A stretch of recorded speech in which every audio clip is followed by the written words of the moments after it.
একটু নিচে যাচ্ছি, কিছু দেখানোর আছে, অনেক কিছু। তবে অনেক পুরনো একটা গোলা ছিল, আগে প্রচুর ধান হতো, যে সেই জন্য সেটা রাখা ছিল।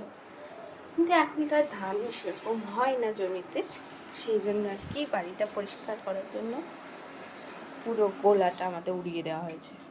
কি লাগছে, এই যে বাড়ির এরিয়াটাও পুরো একদম বড় হয়ে গেল। খারাপ লাগছে কিন্তু ভালো লাগছে। নতুন কিছু হওয়ার জন্য পুরনো কিছু জিনিসকে সরিয়ে দেওয়া দরকার। এই যে একটা নিউ লুক, বাড়িটা বেশ পরিষ্কার পরিচ্ছন্নই লাগছে। এই যে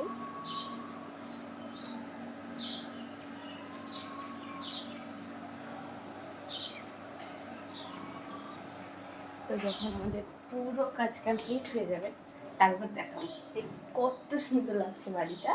আর আফটার বিফোর একটা ফটো দেবো, কারণ আমার পুরোনো বাড়ির গোলা নিয়েও একটা ছবি আছে আর কি। যখন ফার্স্ট এই সাইডটা তৈরি হয় তখন আমি বানিয়েছিলাম, তো সেটার জন্য আমার সঙ্গে ভিডিওতে কানেক্ট হয়ে থাকবে। তো আমি না এখন ব্লগ বানাতে পারছি না, এইভাবেই ভয়েস দিচ্ছি প্লাস ভিডিও বানাচ্ছি, রিলস টাইপের যেন পোস্ট করতে পারি, সেই জন্য বেশি লেন্দি করবো। Bye bye.